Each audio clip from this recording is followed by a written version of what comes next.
বর্তমানে অনেক মা বাবা এমন আছেন যারা না বুঝে সন্তানদের অনেক ক্ষতি করে ফেলতেছেন, অনেক ক্ষতি করতেছেন। এটা কেমন ভালোবাসা? অনেক বাবা আছে তার সন্তানকে ডাকতে চায়, আব্বা, ও বাবা, সন্তান উঠো উঠো উঠো উঠো, ফজরের নামাজটা পড়ে ঘুমায়ো। মা ওইখান থেকে ডাক দেয়, না না না, ডাক দিও না, ডাক দিও না। রাত 12টা-1টা পর্যন্ত পইরা ঘুমাইছে, সামনে ওর পরীক্ষা, 8টা বাজে আবার কোচিং আছে, 8টা বাজে আবার ওর প্রাইভেট আছে। ওই সন্তানকে জাহান্নামের পথে আগায় দিতেছে। এই পুরো দেহটারে কয়লা বানানোর জন্য জাহান্নামের আগুনে পুরো প্রস্তুত করতেছে। আমি বর্তমান পরিবারগুলো নিয়ে বলতে চাই, এখানে যারা বাবারা আছেন, ভাইরা আছেন, বিশেষ করে অনেক মা বাবার কষ্ট লাগতে পারে আমার এই কথাটা। বর্তমানে অনেক মা বাবা এমন আছেন যারা না বুঝে সন্তানদের অনেক ক্ষতি করে ফেলতেছেন, অনেক ক্ষতি করতেছেন। বলে হুজুর কেমনে? হ্যাঁ, ওনারা অনেক বাপ মা এমন আছে, সন্তানের পেট কিভাবে ভরা থাকবে, সন্তানের গায়ে কিভাবে সুন্দর পোশাক লাগবে, তার মাথার উপরে কিভাবে আপনার বাতি জ্বলবে, একটা ইটের ছাদ হবে অর্থাৎ বিল্ডিং হবে, এই চিন্তায় ওনারা মরে যায়।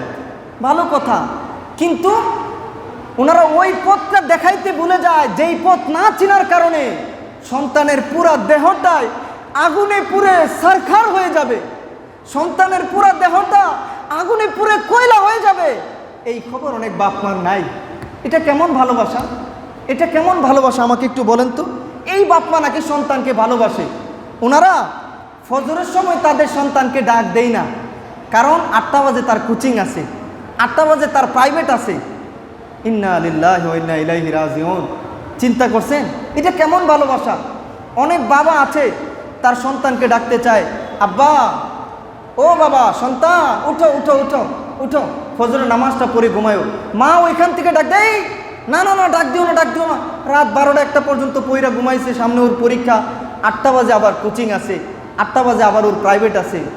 ইন্না লিল্লাহি ওয়া ইন্না ইলাইহি রাজিউন। লা হাওলা ওয়ালা কুওয়াতা ইল্লা বিল্লাহ। আচ্ছা বলেন তো, এই মা বাপ না জেনে ওই সন্তানকে জাহান্নামের পথে আগায় দিতেছে, এই পুরো দেহটারে কয়লা বানানোর জন্য জাহান্নামের আগুনে পুরো প্রস্তুত করতেছে। এই মা বাপ নাকি সন্তানরে ভালোবাসে। এটা কেমন ভালোবাসা?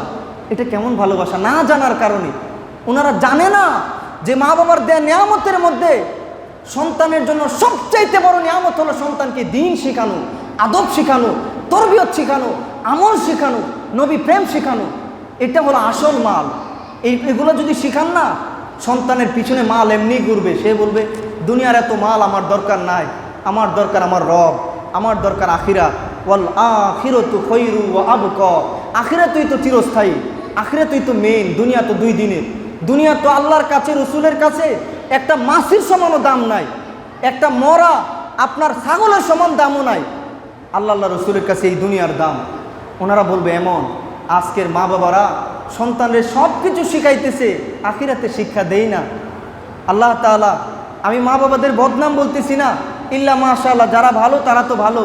হাতে ধরে ধরে বাজারে নিয়ে যান রং করতে, মেলায় নিয়ে যান, পার্কে নিয়ে যান, কোনোদিন মসজিদে আনেন না।